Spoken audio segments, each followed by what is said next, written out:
Dear brothers and sisters, welcome to our today's program, Leo Njoleo, of the 15th of September 2018.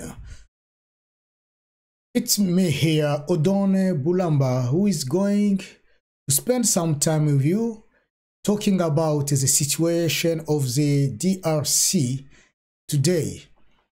It's true that if this is your first time you see me, if this is your first time you watch some of my videos, I will invite you to click on the button which is at the end of the screen to subscribe yourself, so that whenever I will publish a video, whenever I'll be live, I'll be online, you can watch me live and you can add your comment, you can support our country, the Congo, or you can contribute with your ideas.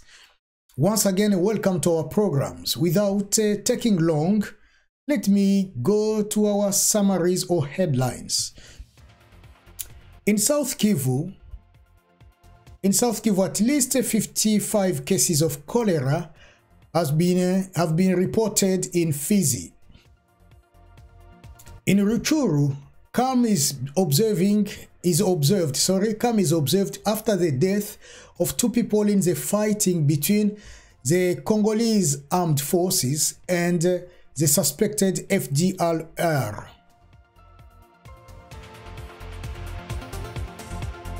Adoption of a joint plan for the eradication of armed groups in the Kivu also has taken place on the 13th of September in Bukavu.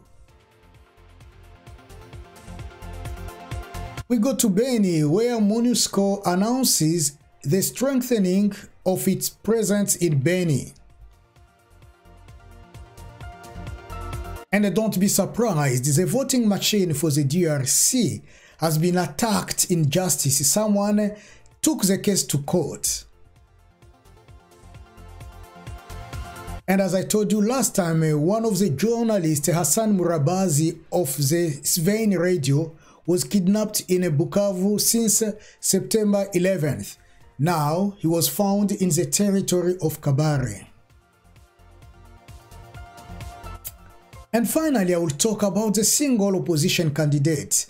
So a meeting is scheduled in the South African Republic in October 2018. So these are the main lines that I will talk about, and let us straight away go to the details. On Friday, yesterday, September 14th, people of MSF, which is a Médecins Sans Frontières, said that since August 2018, in Baraka, Fizi, in the province of South Kivu, at least 55 cases of cholera have been recorded every single week. So this situation is due to the lack of clean drinking water and poor hygienic conditions. MSF has been deployed in Baraka since last May 2018. According to them, 554 cases were treated between May 28th and August 19th. That's an average of 64 cases per week, which are, I'm saying cases of cholera per week. But compared to July, if we look at the month of August, the average is of 55 cases per week. So the number of those who have been contaminated has been increasing day after day. And the problem, according to MSF, is a lack of prevention activities for cholera cases. So there is no really good campaigning, talking about how to prevent, how people should prevent themselves against cholera. So many health authorities and actors are invited to join this campaign in order to tell people, to make people a campaign of awareness, to let people to know that cholera is dangerous, cholera kills, and people should be aware of that and look after themselves. Straight away we go to Ruchuru, where calm is observed after the death of two people fighting between the Congolese armed forces and the people of FDLR. So in Kisigari group, Kisigari is in Ruchuru in North Kivu. A calm has been observed since yesterday, in the villages of Bushenge, Bugoma, and Budiuku. The day before, meaning on Thursday, heavy weapons and heavy explosions between the DRC armed forces and the alleged Rwandan rebel group of FDLR left the villages or the villagers trembling with fear. So this hit has pushed several people to move out, to run away and to run for their safety. And among them, 2 civilians were reported killed. Although the situation still is tense, after the de-escalation, the inhabitants began to return to their respective villages. It was a Thursday around 5 a.m.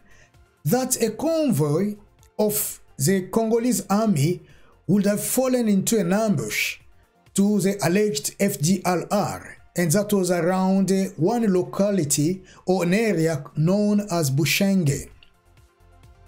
According to our sources of information, sources which are on the site, the situation quickly deteriorated when military reinforcement coming from Rumangabo arrived. Machine guns and firing of heavy weapons were heard in the area. The inhabitants of these 3 villages, Bugoma, Bushenge, and Biduku, immediately fled for their safety, and they went to Rumangabo Primary School near the ICCN Eco Guard Camp. That's where they took refuge. On their way escaping, 2 civilians, one adult, which is a man, and a 17-year-old boy, a gentleman, were killed by stray bullets. Although the inhabitants are returning to their home, tension still is evident. The Hutu locals, that area, the population of that area are Hutus. The Hutu locals speak, as they have been talking about reprisal. They believe that it's a reprisal after the government of the Congo accused them of colliding with some rebels group. Adoption of a joint plan for the eradication of armed group in the Kivu. So this is something that on Thursday the 13th of September in Bukavu, after 2 days of interprovincial forum, there was a forum in Bukavu which took 2 days. In that forum was the representative of North Kivu and the representative of South Kivu. Both groups adopted an action plan for eradication, meaning that, uprooting the armed groups in Kalehe, Masisi, and Walikale triangular zone. This action plan included sensitization of active fighters within the armed group, but also those that we call string fencers, people who are good in shooting. So achieving this plan of action against the armed group, it will depend on the political willingness of the government of the Congo and the stakeholders. That was the advice of Oswald Mukingi, who is one of the members of parliament in the area. He believes that in order for this action to be successful, we should have the willingness of the government and its stakeholders. As I say every time, as I repeat it every day, the person or those who are behind those type of things to escalate, those type of armed groups, are the government of the Congo. It is the government of Kabila. He offers them guns. He gives, not offer, he gives to them arms. He trained them. He set up everything in order to intimidate the population. And I think the idea of this member of parliament, Oswald Muking, and mine really matches. Furthermore, the Minister of Planning, the Provincial Minister of Planning, Mula Ruhimbika, he also said that we should count on the support of the central government. And himself is counting on that because he believes that without their support, this operation won't go further. So he suggests that it will be good to send this memorandum to the government and for them to validate it, so that, I mean, that's the government of Kinshasa, I mean, for them to validate it. Once it's validated, it will be easy for those people at the level of the province to take actions without the government complaining later on. You can also see that his idea is somehow like, okay, we know without the government of Kinshasa to approve, to accept this operation to stop, nothing will be done. Meaning that the government, in other words, the government continue to have a hand in this business of destabilizing our provinces of North and South Kivu, including other places within the country, such as Kasai, such as Beni, Equator, Matadi, and so on. MONUSCO also on Thursday, September the 13th, during his visit to Beni, David Gressly, the Deputy Special Representative of the United Nations Secretary General in the DRC, this guy David Gressly, who is in charge of operations, he also announced that it would be better to strengthen the MONUSCO's presence in Beni, North Kivu.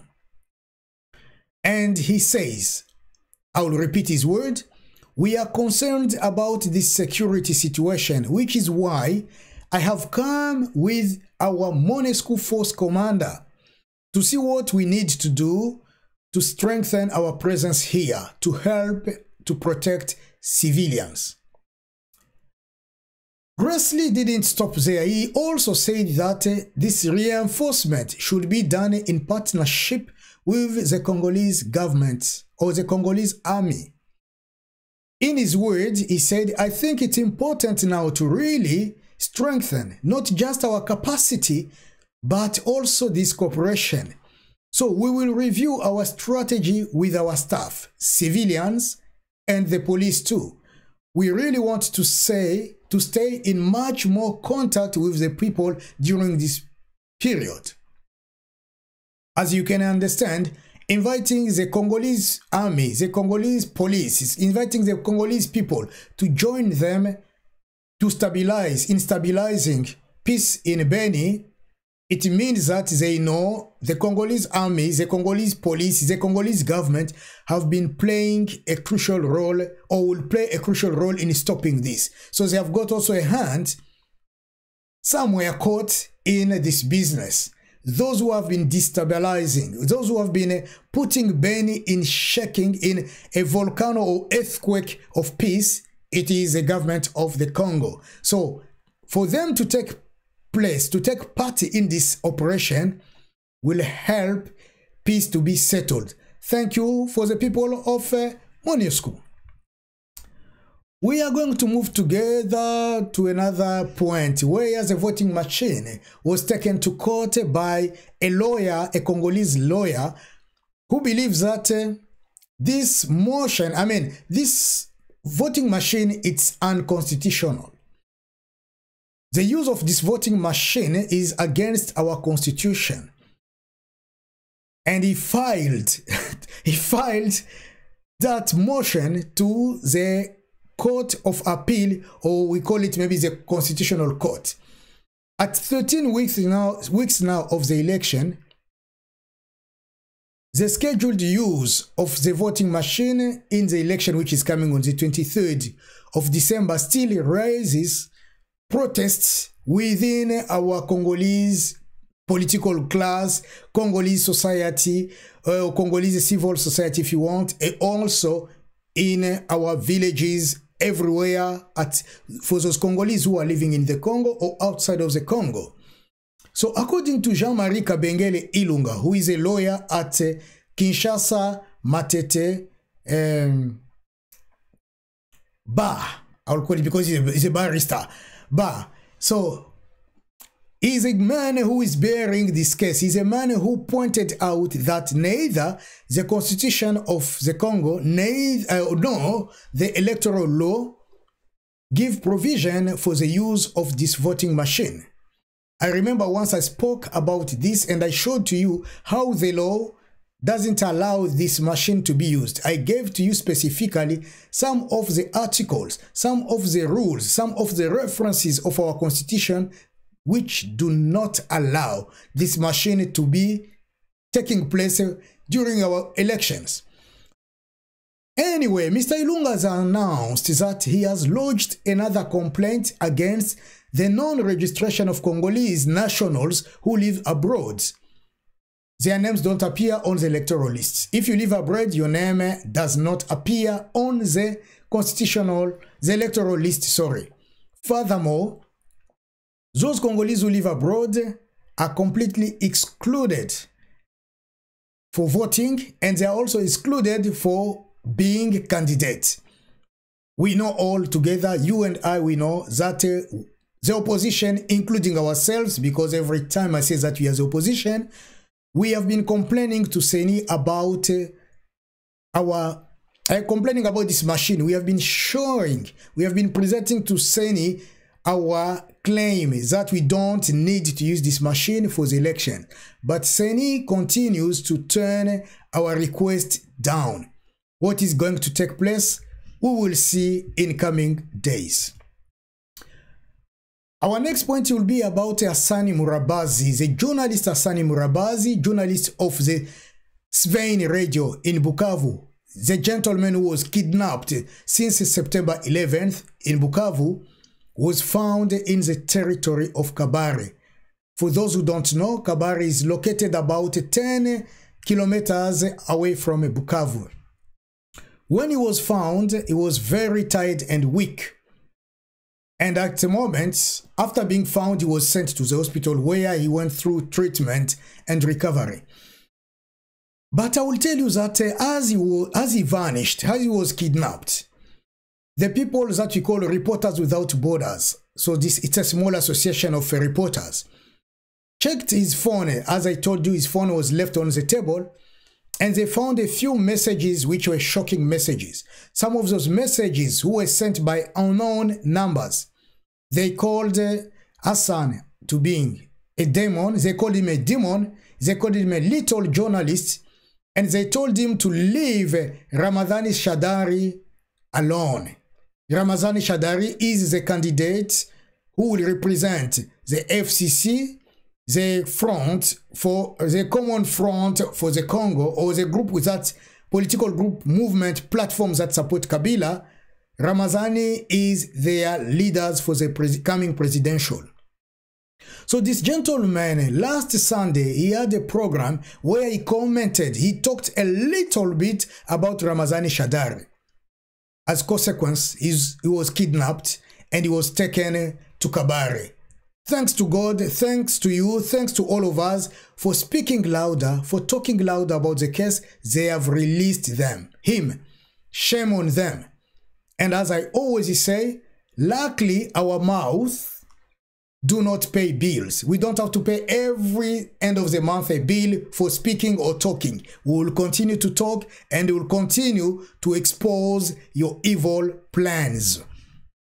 We wish to we wish to Hassan good recovery, great recovery, and congratulations for all of you who stood up and rose your voices in order to release our journalists. As you can clearly remember, this is not the first time it to happen in Bukavu. Recently, or last time, I posted to you a video about Mbobero, where we talked about the law, which was titled "The Law of the Strongest is Always the Best." And that video, I posted it for you to watch it. Those two journalists who also published that short video of 27 minutes, they were really prosecuted. They wanted to kill them and they were forced to leave the country. They fled. So Bukavu has become now like the capital city of kidnapping, the capital city of arrestation, the capital city of assassination, the capital city where people die like flies every single day because they open their mouth or talk or resist a little bit the government of the Congo. We are going to talk now about the opposition of the DRC. the group of the opposition, as I call it every time, the bulldozers of the opposition, have decided to have a meeting in South Africa in coming October. So the main actors of the opposition, including Moses Katumbi, Jean-Pierre-Bemba, Felix Tshisekedi, Adolphe Muzito, Kamerhe and Freddy Matungulu, have already given their consent, their agreement in principle for holding that meeting of leaders of the opposition in South Africa. So the opposition are going to set up a mega electoral platform. And in that platform, they will choose one single candidate who will represent the opposition for the election. They will also try to set up also a program, a joint program, which will lead them to face the candidate of the FCC or the candidate of the bloc of Kabila for the coming elections. And this will only be done if the election is going to take place, of course, because Odon continues to doubt that the election will take place in December 23rd. We have got at least a 90% of chance for this election to not happen. However, so our leaders are going to meet in South Africa to discuss about the plan, also to choose a unique candidate. They didn't give to us the date when exactly they are going to meet, because they are waiting for the final list of candidates for the presidency to be given. The definitive list, as we say in French, definitive list of candidates to be given by CENI. Whenever CENI will proclaim the definitive list, that's when our opposition members, leaders, will know who to choose and how exactly they are going to hold this meeting in South Africa. So that will lead us to the end of this news. But however, before I close the chapter, let me comment a little bit by doing an analysis. My analysis today will be about the last point that I've just said, the meeting which is coming of our leaders of the opposition. I'm not going to comment on the points that they are going to discuss during that meeting, but my comment will focus on a few things that me and you as Congolese, we think our leaders should prepare to. It will just be like somehow an advice to them. First of all, I will say that to go, our leaders should say no, and they should continue to say no to that voting machine. Doing a small mistake of accepting the voting machine to be used during these coming elections means sending all the Congolese people to hell. Means killing the Congolese nation. Because behind that machine is the victory, a massive, successful victory for the people of Kabila.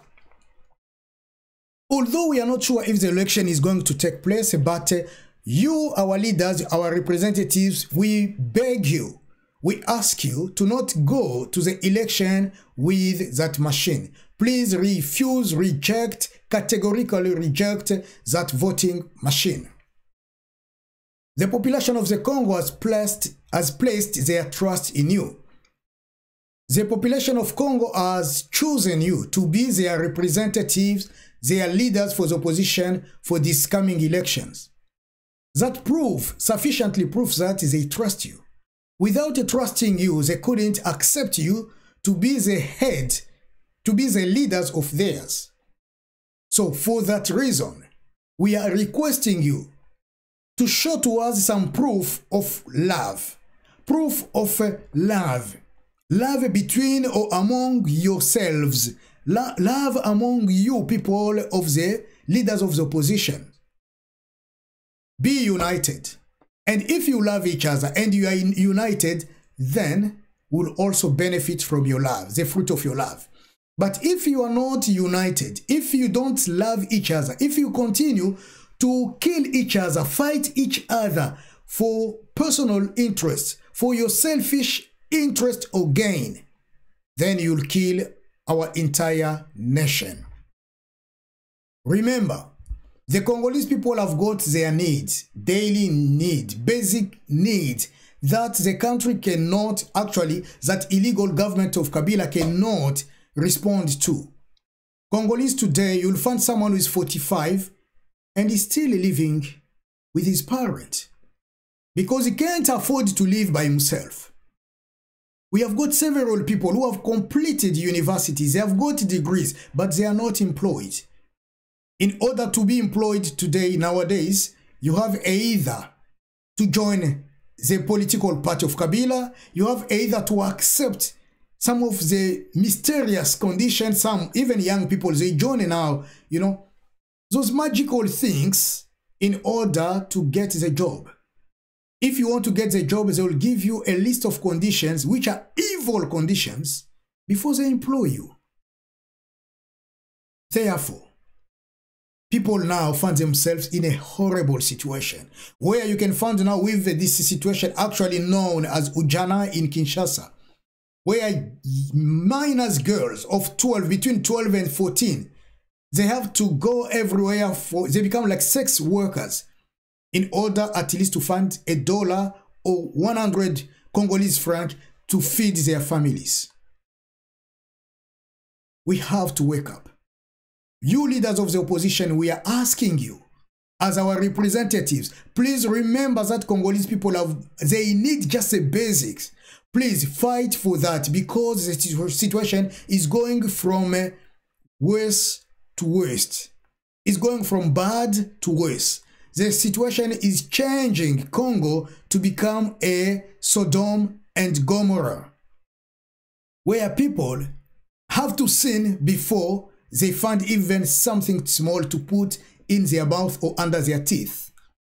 People have to kill in order to eat. People have to prostitute themselves in order to find just a simple thing like, you know, toilet paper. People have to do evil things in order to survive. We all know the situation of the Congo. We all know what is happening. Therefore, we are asking for you leaders of the opposition to bring a proof of your political maturity, to be mature politically. Meaning that to prove to us that really we are mature politically, and you'll get the fruit of our political maturity. Act like leaders. Act like leaders of the opposition. Act like representative of the Congolese people. I beg you to have that professional consciousness, you know, where you can show that really my profession is politics, but I have that conscience that I can use for the well-being of my country, of my people. Show to us that good conscience, that political maturity, put it forward, put it at the first place, and help us to make Kabila and his system to depart from the Congo. It's not an easy task. But with your experience, with the trust we put in you, and with us behind you, supporting you, we will make it. We are not ready to pay the price of deception anymore. We are not ready to pay for the cost of being deceived. Please don't deceive us for your own interest. So you are going there to represent the Congolese people. You have been holding meetings, and those meetings, all of them, are for the Congolese people, for our lovely country. So this is a time to give the proof of maturity, to show that really you are fighting for the country and you are engaged in that fight forever and ever. But don't put one of your leg in the fight and another leg on the other side, meaning the side of the enemy, the side of the government of Kabila. And we will be so happy whenever we will harvest the fruit of your fight. I can tell you furthermore, we have heard about the 16 millions cases of those who hold those voting cards, but they did not give their fingerprints. 16 million of voters who did not give their fingerprint. We don't have to worry about that. We have heard, according to our sources, those 16 million cases, all of them, they will be treated in Katanga, meaning that Seni and the government, they have actually been preparing how they are going to infiltrate, to dodge the system by adding those numbers. And those numbers, I will tell you, I've been telling you now, those numbers will be added not in Kinshasa, not in Goma, not somewhere else, but they are playing, this game will be played in Katanga, specifically in Kolwezi. That's where they have chosen to add those 16 millions in the machines which will go to vote in Kolwezi. You get that? So, if we say no to this voting machine, it will be impossible for those 16 million that they want to use, those 16 million electoral voices that they want to steal, to take place. If we say no to the voting machine, then they cannot neither use those 16 million numbers for their favor. It won't be possible. But if we allow the machine to be used, then they will have an advance. They will gain 16 million voices, or, they will gain 16 million people already on their side before even we start to vote. I believe that you, people of the opposition, you understand what I'm saying. Congolese people, you understand what I'm saying. And we have to stand on our feet, continuing to say no to the electoral machines. If the election will take place, that will be good to go with papers. Otherwise, we should say no. This is now the message for you, brother and sister, Congolese friend who has been watching me.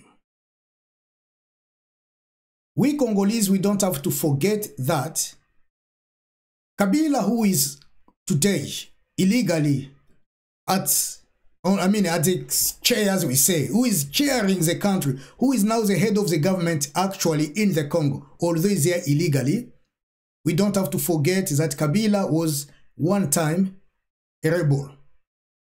He was a rebel. He came with a rebellious movement. Remember that. Remember that. When AFDL came to Congo with Laurent Désiré Kabila, they came not by themselves. We know that they were escorted with a group of people. But before I talk about that, let me remind you, as we know, any rebellious movement in the world, around our planet, in our planet, around our world, any rebellious movement will stand to fight the government which has been torturing, which has been killing people, which has been, controlling everything in a bad way. That's when people say that enough is enough, we have to make a rebellious movement and stand against that government for the goodness of the citizen of that country. There is no any rebellious movement which will come to torture, to kill, to destroy people. It doesn't exist. Normally, the rebellious movement come to save the people, to rescue the population. But you might be surprised when Odon will tell you, this government of Kabila, this rebellion movement which came as AFDR, did not come to save the Congolese. When it came, I'm sure even Laurent Désiré Kabila, who was chosen as the leader, as the head of that movement, he believed that, we are going to kick Mobutu out, we are going to remove Mobutu regime, or to remove Mobutu from the power, and you are going to build Congo, and Congolese people should, because they have the right, we have the right, we should enjoy our wealth, our country, our land, and our everything. unlikely, Laurent Désiré Kabila didn't know the truth. Somehow, he was binded. He had eyes binded. His eyes were somehow covered. No one had told him the truth. Some truth was hidden. And I can tell you today, this rebellious movement, when it came, their agenda was not to save the Congo. Their agenda was to loot the Congo. Their plan was not to come to remove the dictator Mobutu from the power and bring someone good who could stand for the Congo, but their agenda was to loot the Congo. They knew Congo is so rich, wealthy. They knew Congo is capable. They knew Congo is a big country, as you know. The entire world knows that Congo is very rich. So they came under that skin of liberation, but their plan was to come and loot the country and kill whoever will resist or will say no. Therefore, Kabila is the leader, one of those who, Joseph Kabila, is one of those who came with them. He's wearing his gumboot. You can remember that. A young boy holding a gun, killing, drinking, smoking maybe marijuana, as you may know. And today is the head of that country, the head of the government, illegal government of the Congo. When they came, they didn't come by themselves. They didn't come by themselves. They were escorted with a group of people. They were escorted with Rwandan, Ugandan. Many countries joined that movement of AFDL to come to Congo to remove Mobutu from the power. And why did they remove Mobutu? Was it just because Mobutu was a dictator? No, it was because Mobutu was also saying sometimes no for looting our country. That was the time. And those countries, those governments behind this movement, Rwandan, Ugandan, Tanzania, and many countries, including European countries, American countries, they joined together, showing to us that we are good people, we are coming to rescue you, but they were coming to plan to loot our country. And apart from those governments, there were also efforts of multinationals, as we call them. Those who dig gold, diamond, coltan, cobalt, and so on in the Congo. We know that. Those organizations, those non-government organizations, NGOs, those multinationals, they came to join the movement, supporting that rebellious movement, not because they wanted the Congolese to be free, but they wanted to find a place where they can continue to loot forever, for eternity. And as you know, what took place? Mobutu left. Then Kabila started to realize, I'm talking about Laurent Désiré Kabila. He started to realize that, oh, we thought that these people are our friends. They came with us to free our country, to rescue our people. But we were wrong. They were not our friends. They were our enemies because they want to loot more and more and more the country. You can watch videos on YouTube. Books were written where Laurent Désiré Kabila started to ask them to go back to their own countries.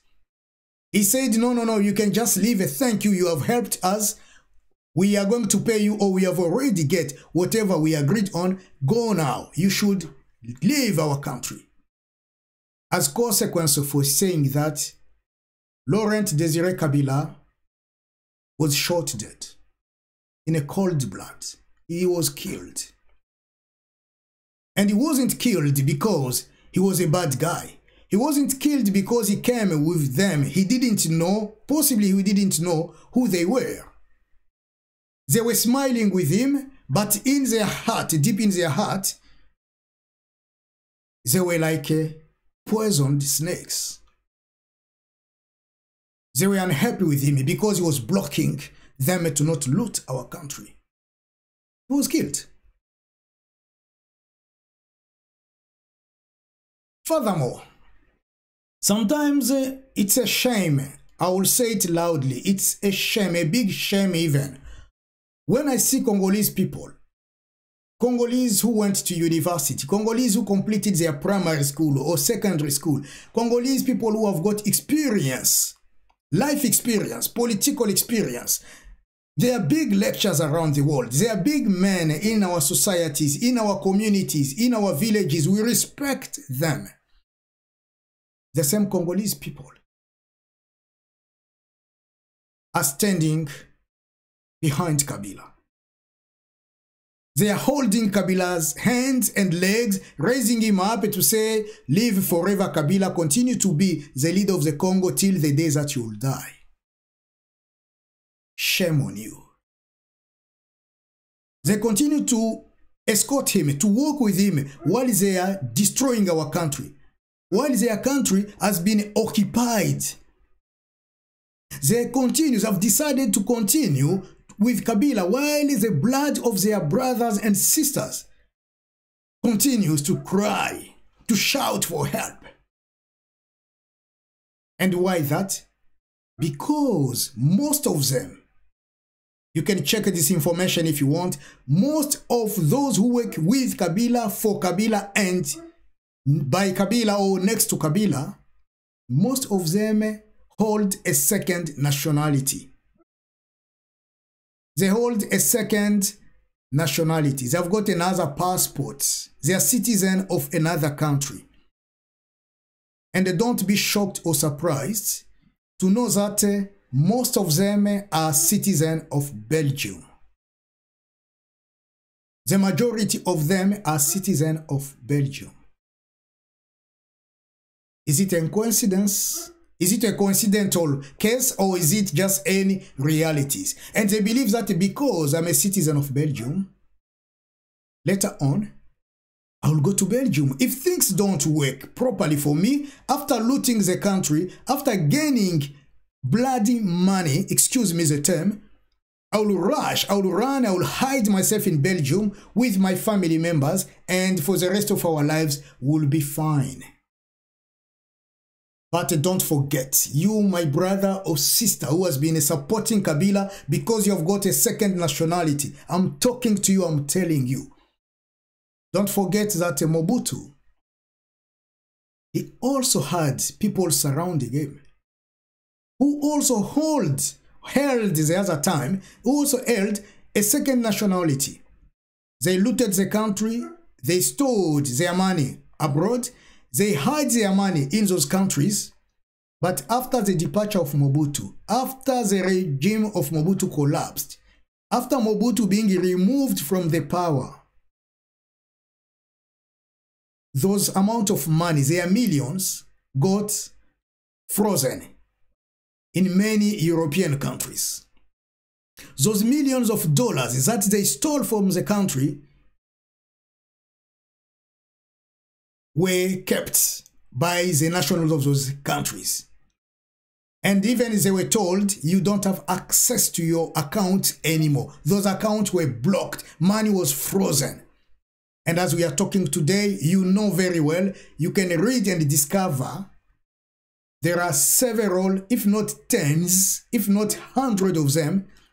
Today, they can't even afford to buy a bread. They can't even afford to buy something like a bicycle for their children. Therefore, we have seen plenty of them coming back to the Congo. Kabila was calling them and they are coming to work with him. Because they have lost everything, they want to steal again freshly, to start a new account somewhere else. Unlikely also, the paradise has been exposed.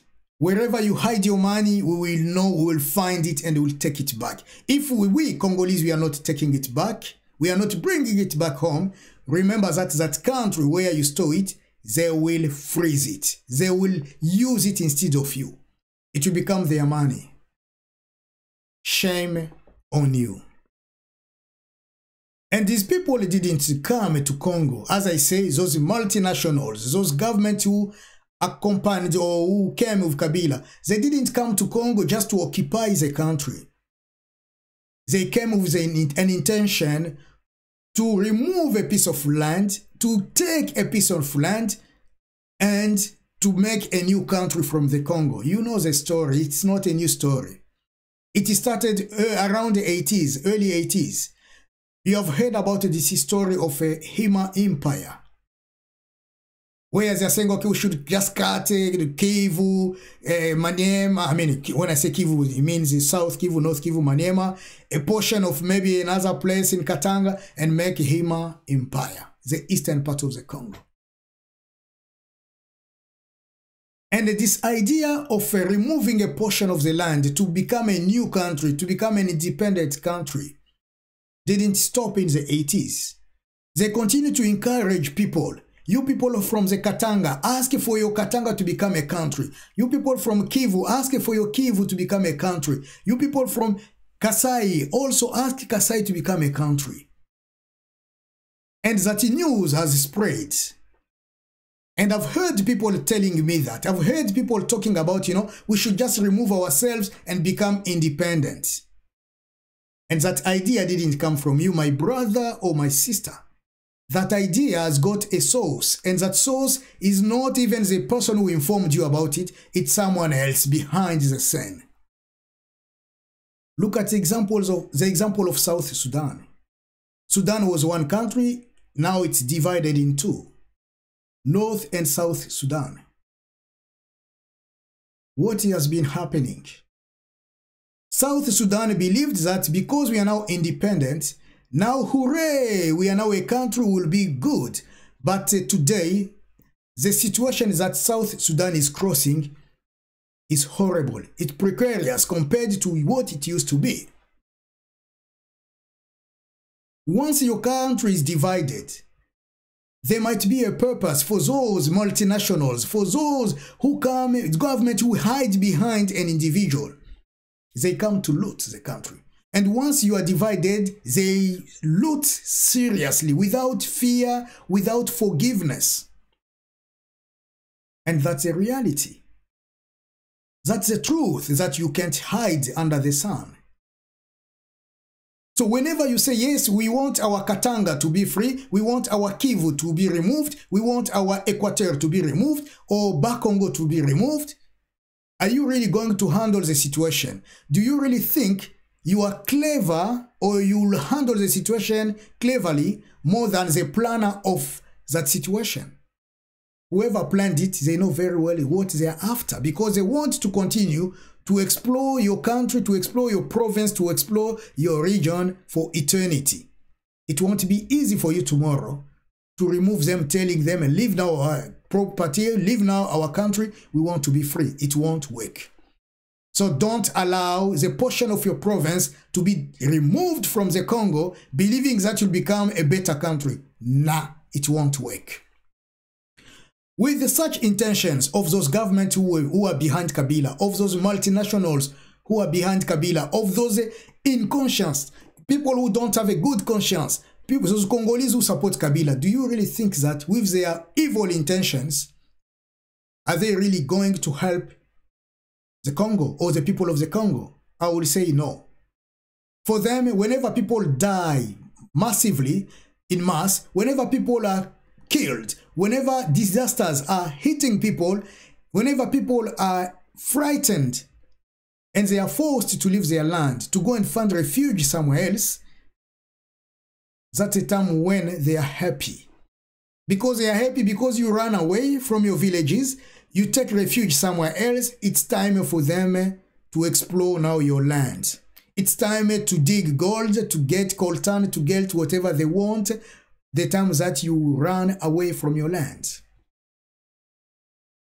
For that reason, you may agree with me or not, but if you clearly observe all those rebellious, so-called rebellious movements that start in the Congo, they start in rural areas, in villages, where people can easily find gold, where people can easily find diamond, where people can easily find coltan or any other precious resources.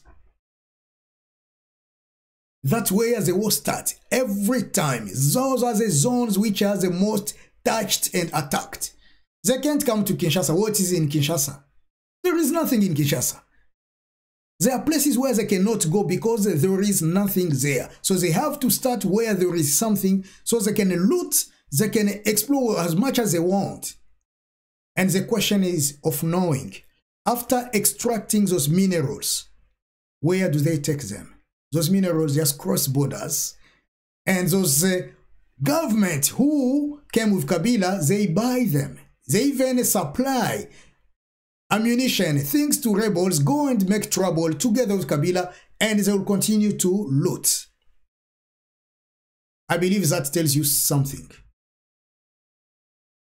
Therefore, we know that our leaders are going to meet. But the question that I'm going to ask you, my dear brother or sister from the Congo, or friend of the Congo, will it call it a sin if Congolese people also today, they can pick up the guns, they can pick up their guns and fight? Will it call it a disaster if Congolese army, those who are friends of the Congo, can say today enough is enough, we also find weapons and fight against the illegal government of the Congo? I believe that every single thing in this world under the sun has a beginning and also has an end. The government of Kabila had a beginning and this is its end. The end has come. They can go to heaven if they want, they can go down to hell if they want, but this is the end of Kabila.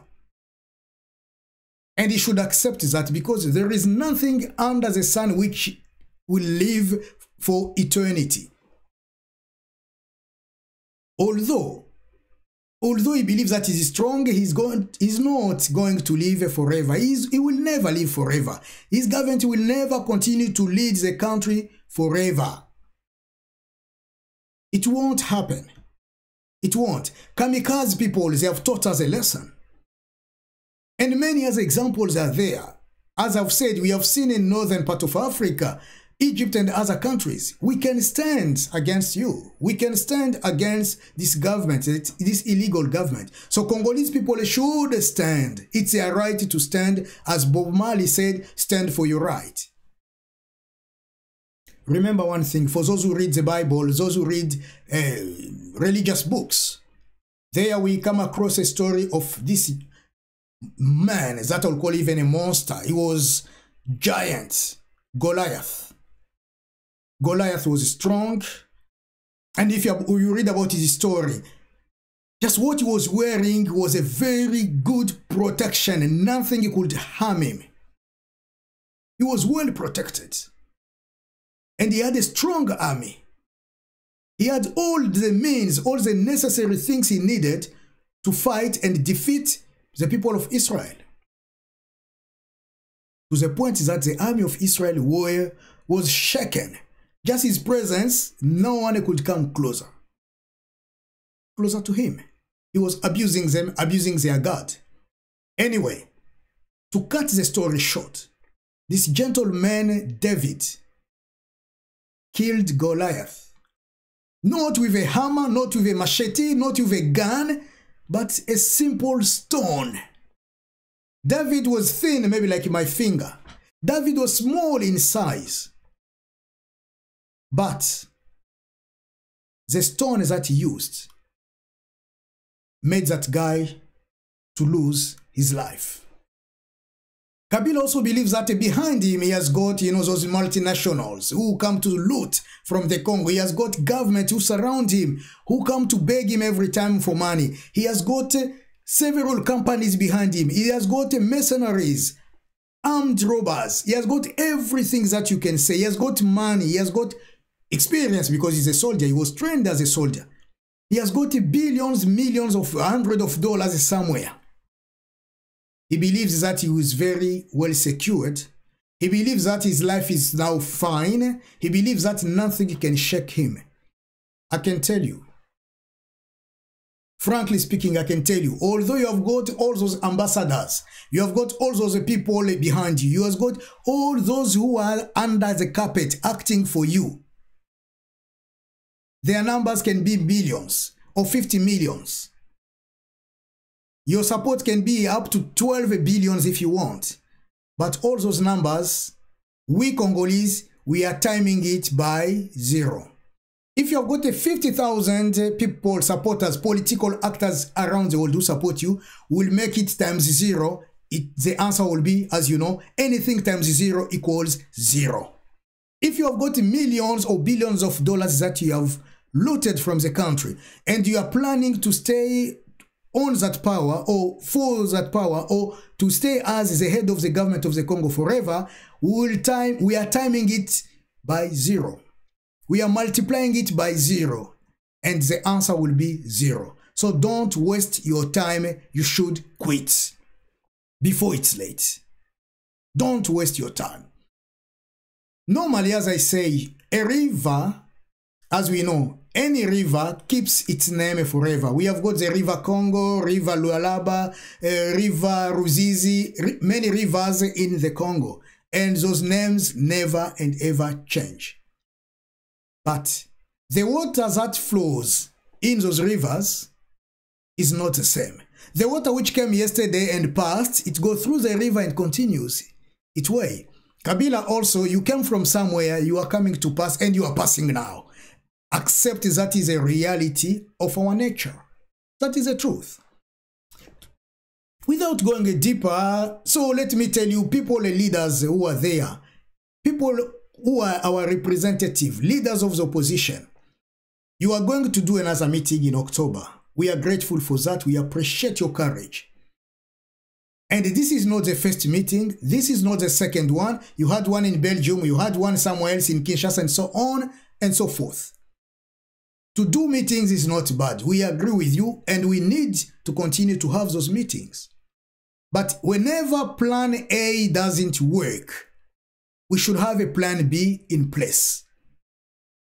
And whenever plan B doesn't work, we should, if necessary, have a plan C. We don't have just to stick ourselves there to say, okay, Kabila insists we have to go to the elections, and if the elections, we reject the voting machine, then Kabila has to continue to lead the country. No, we should have a plan B. Tell people to pick up guns, people to pick up weapons, people to march as it was in Maghreb, northern part of Africa. And that will change the situation of the Congo. For all of us to go to the presidency, for all of us to go to the houses, offices of our governors, for days, for weeks, they will quit those positions. We will force them to quit. Otherwise, we can use the weapons. For those who have got them, for those who have got determination, this is a time to act. Many young persons have been saying they are ready to stand against the government of the Congo. What they need is only support. Effort de guerre, as we say in French. If every single Congolese can give just $1 or $2, we are more than 100 millions. How much are we going to get? Between 100 and 200 millions of dollars. That can start a big war, and every single family, every single gentleman, every single person can stand, and Kabila won't have even 2 days. He will run away from the power. I'm telling you, I'm exhorting you today.